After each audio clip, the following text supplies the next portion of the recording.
Hello po mga kabisiman. Good morning po. For today's video, magre-restore po tayo ng napaglumaang electric pan. Ayan po, hirap na po siya umikot. At madumi. At tinali-tali na lang din po para may suporta dahil sira na po yung stand niya. Panoorin po natin hanggang dulo. At ipapakita ko po kung paano ko naayos itong lumang electric pan. So nakikita po natin nakatali na lang po yung stand niya para suporta. Dahil sa tagal na rin nitong electric pan na to. Halos isang dekada na pala tong electric pan na to, yung edad niya. Nabili ko to nung pagka-graduate ko. Nirigalo ko sa aking kapatid. At ngayon, bumalik na sa akin at naisipan kong ayusin para naman kahit hanggang ngayon makita ko yung pinaghirapan ko.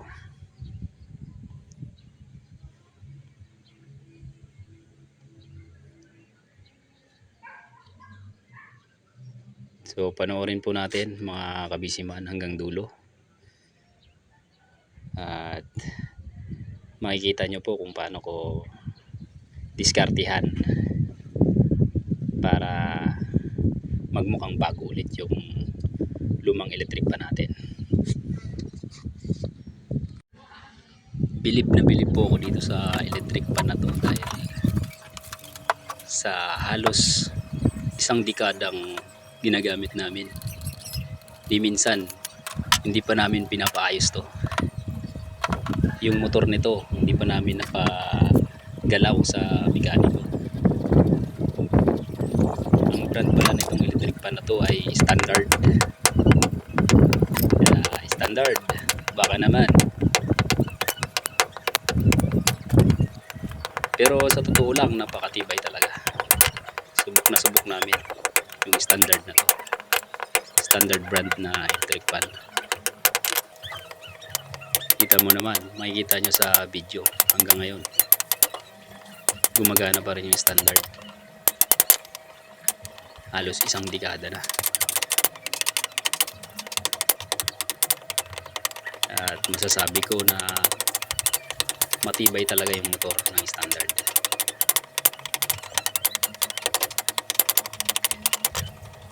At dito po gumagawa po ako ng cylindrical na kahoy para po ipapasok ko dun sa may tube na stand niya kanina.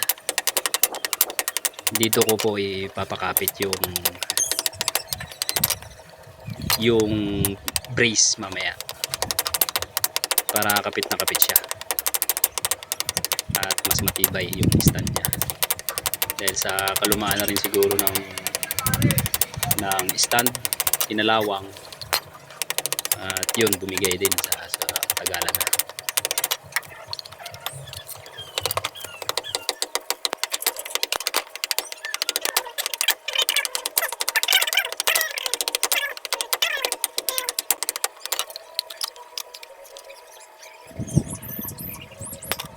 Yan, sakto na. At dito po babawasan ko lang po ng konti para hindi siya sumayad dun sa yung stand. Para sakto-sakto lang.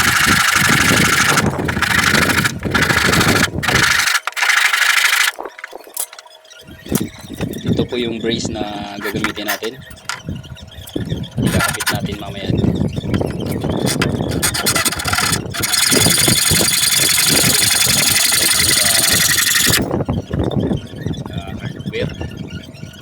Mura lang naman po itong brace na to, mga nasa wala pang 100.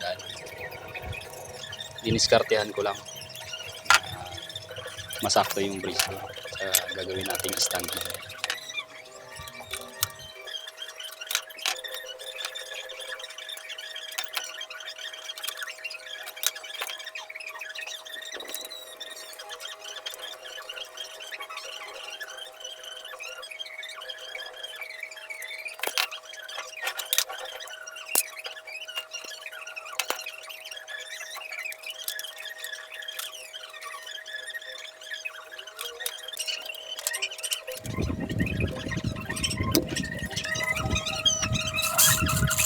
butasan lang po natin, palakihin lang po na yung butas stand para sumakto yung screw natin mamaya.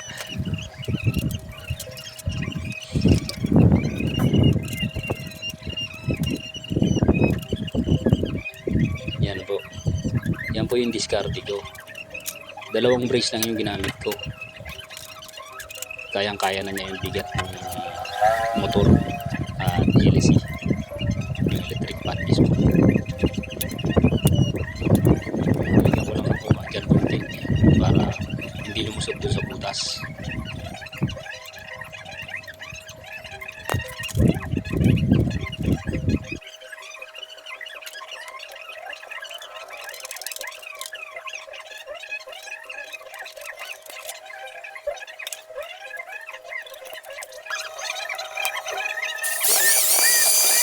At yan po, dinrel ko na rin po yung paglalagyan natin ng screw mamaya, pagkakabitan mo dun sa brace natin.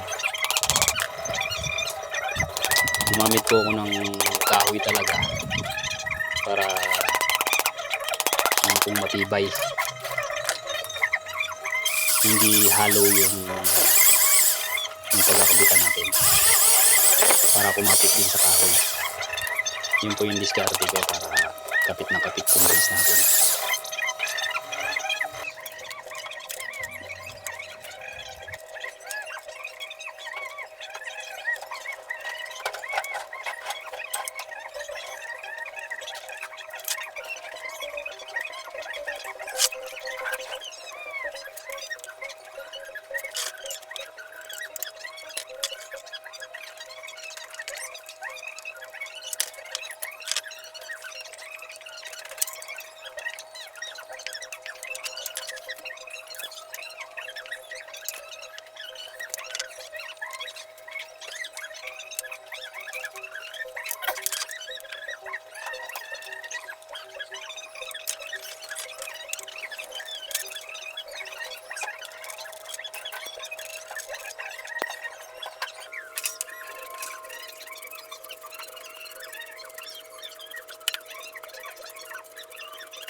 At dito po, para mas magmukhang bago talaga ang electric pan natin, sinabon ko talaga ang mga parts niya isa-isa. Sobrang kapal talaga ng alikabok, kaya medyo nahirapan din ako sa paglilinis.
ito na po. Kakabit na po natin yung stand. Improvise na ginawa natin yung brace. Mukha na pong bago yung stand nya. Yan po.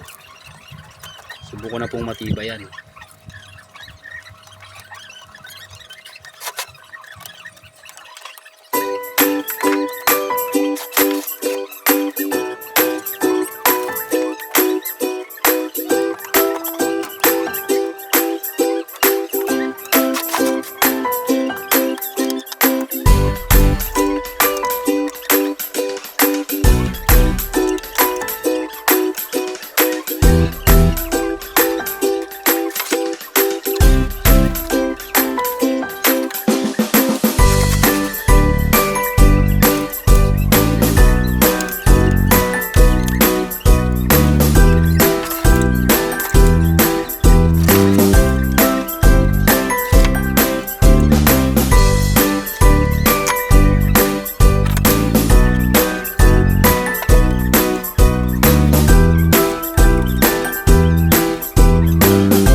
At ito na po mga kabisiman ang final product na ginawa natin. Mukha na po siyang bago compare kanina na maraming tali-tali at sobrang kapal ng alikabok ng LC, pati yung screen nya. At nung pinindot natin, umikot kaagad yung LC. So wala na pong sagabal. At malakas na rin yung yung hangin compare kanina na hindi pa natin na-restore. Yan. Ayos mga kabisi. Sulit ang pagod. Yan po. Mas maganda na yung ikot niya.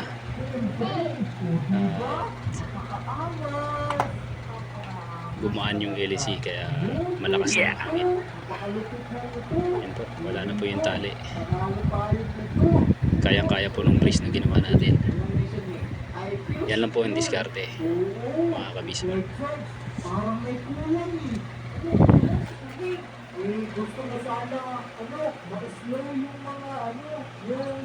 So ito na mga kabisiman, relax na tayo. Tapos na ang trabaho. Napaka-presko ng hangin na lumalabas. At maganda na tingnan ng electric fan, para ng bago. Maraming pong salamat sa panonood. Kita-kita po ulit tayo sa susunod na video ko. Maraming salamat mga kabisiman. Ingat po tayo lagi. God bless.